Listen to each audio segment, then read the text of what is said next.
कि किस तरह से चुनाव में धांधली करके, चुनाव में घोटाला करके चुनाव जीता जा सकता है।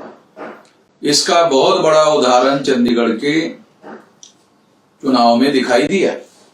बीजेपी के लोगों के द्वारा सत्ता काबिज की गई। आने वाले समय में जो 2024 को लोकसभा का चुनाव होने जा रहा है, उस चुनाव में चुनाव जीतने के लिए किस तरह से धांधली और घोटाला होने वाला है, इसका संकेत मिल गया है। इंडिया गठबंधन के लोग चुनाव जीत सकते हैं, मगर वो ईवीएम के द्वारा चुनाव हार जाएंगे। 2024 के चुनाव में ईवीएम में बड़े पैमाने पर घोटाला करवा के चुनाव करवाया जा सकता है। चंडीगढ़ में बैलेट पेपर के ऊपर लिखवाकर चंडीगढ़ में जिस तरीके से बीजेपी के लोगों के द्वारा सत्ता काबिज की गई और वो सारा का सारा टीवी के सामने हो रहा था और पूरा का पूरा रिकॉर्ड टीवी में आ गया। सारी दुनिया के लोगों ने ये देखा कि किस तरह से चुनाव में धांधली करके, चुनाव में घोटाला करके चुनाव जीता जा सकता है। इसका बहुत बड़ा उदाहरण चंडीगढ़ के चुनाव में दिखाई दिया।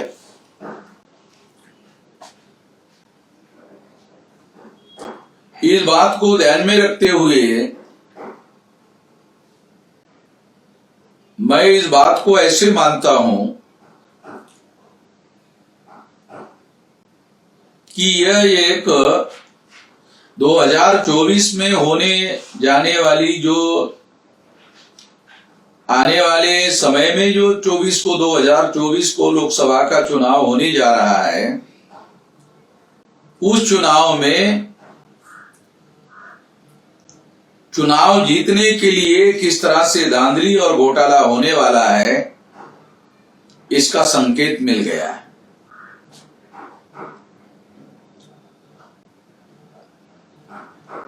पिछली बार 2019 के चुनाव में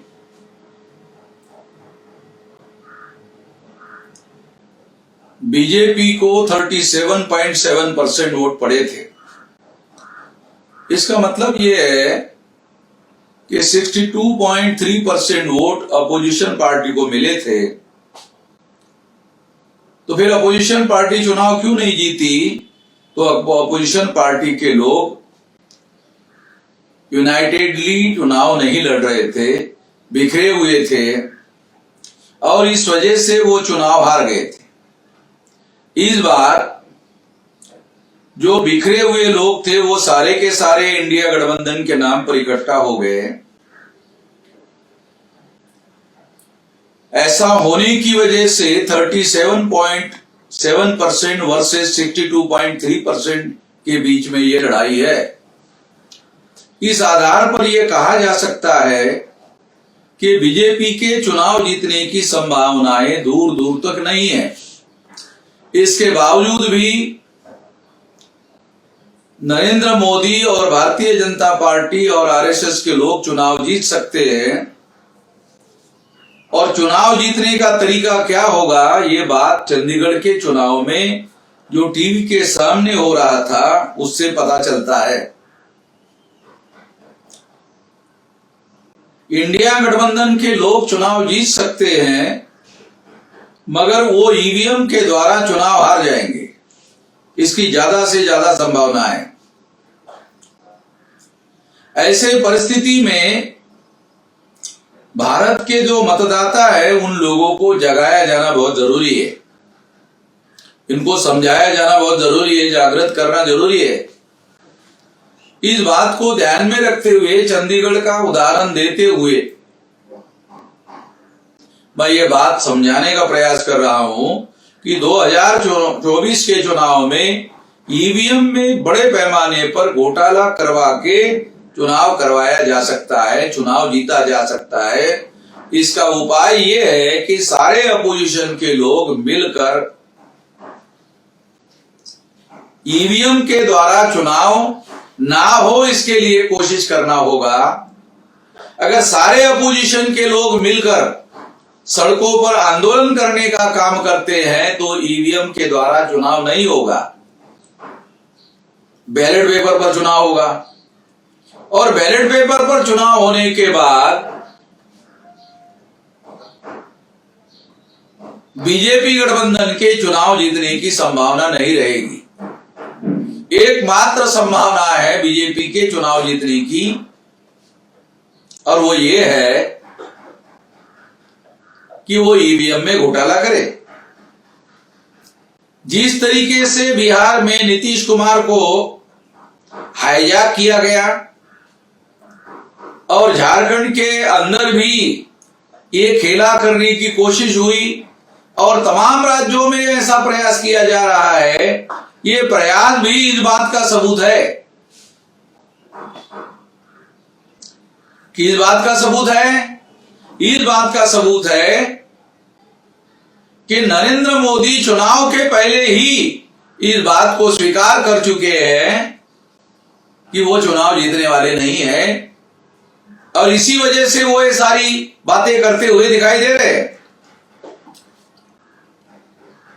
इसलिए ये कहा जा सकता है कि आने वाले समय में इस परिस्थिति में बड़ा बदलाव करने की जरूरत है, बैलेट पेपर पर चुनाव करवाने की जरूरत है, और इसके लिए सारे अपोजिशन पार्टी के लोगों को आंदोलन करने की जरूरत है। बड़ा मौका है, और अगर ये मौका गवा दिया गया तो वो चुनाव हार सकते हैं, ईवीएम की वजह से हार सकते हैं।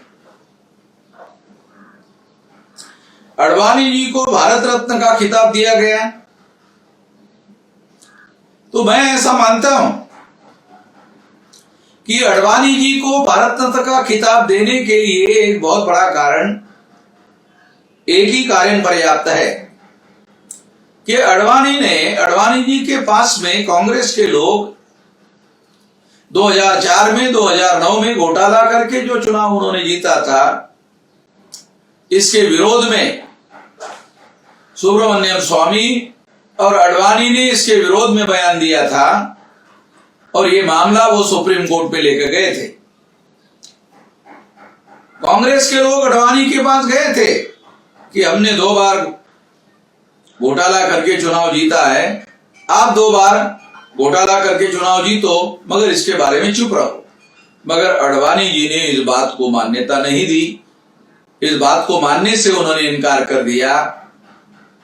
इससे ये बात प्रूव हो जाती है कि व्यक्तिगत रूप से अडवाणी जी एक ईमानदार व्यक्ति है, ईमानदार व्यक्ति थे, इस वजह से उन्होंने ऐसा किया था। वो एकमात्र कारण, इतना बड़ा कारण उनको भारत रत्न देने के लिए पर्याप्त होना चाहिए, ऐसा मैं मानता हूं। उनको कौन से कारण के लिए भारत रत्न दिया गया ये भारत सरकार जाने, मगर मैं ऐसा मानता हूं ये एकमात्र कारण के लिए भी उनको भारत रत्न दिया जा सकता। इतना बड़ा काम उन्होंने किया और उसके लिए उनको भारत रत्न देना उचित माना जा सकता है, ऐसा मेरा मानना है। हम उनकी विचारधारा से सहमत नहीं है, मगर उनका व्यक्तिगत चरित्र जिस तरह से उन्होंने ईमानदारी का रखा, और उस ईमानदारी की वजह से ही आज आरएसएस ने उनको साइड लाइन करके रखा हुआ है।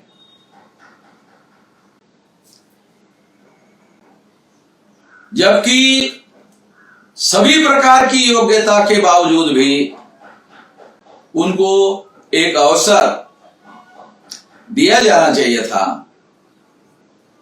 और ऐसा भी नहीं कहा जा सकता कि उनकी तबीयत खराब थी। तबीयत भी ठीक थी, इसके बावजूद भी उनको अवसर आरएसएस के लोगों ने नहीं दिया, और उसके जगह नरेंद्र मोदी को अवसर दिया। निश्चित रूप से ये एक गंभीर बात है, और इस गंभीर बात के बारे में भी भारत के अंदर चर्चा का विषय होना चाहिए और इस पर चर्चा किया जाना चाहिए, ऐसा मेरा मानना है। मैंने कई महत्वपूर्ण मुद्दे इसमें कवर करने की कोशिश की और इस पर मैंने अपने विचार व्यक्त किए, तो इस पर लोग विचार करें, ऐसी मैं आशा करता हूं। धन्यवाद। नेशनल दस्तक की आपसे गुजारिश है कि अगर इसको बचाना चाहते हैं तो नेशनल दस्तक को सब्सक्राइब करने के लिए रेड कलर के सब्सक्राइब बटन को दबाएं, फिर बेल आइकन की घंटी दबाएं। नेशनल दस्तक को बचाने के लिए बहुत जरूरी है कि हर खबर को शेयर करें, लाइक करें, कमेंट जरूर करें।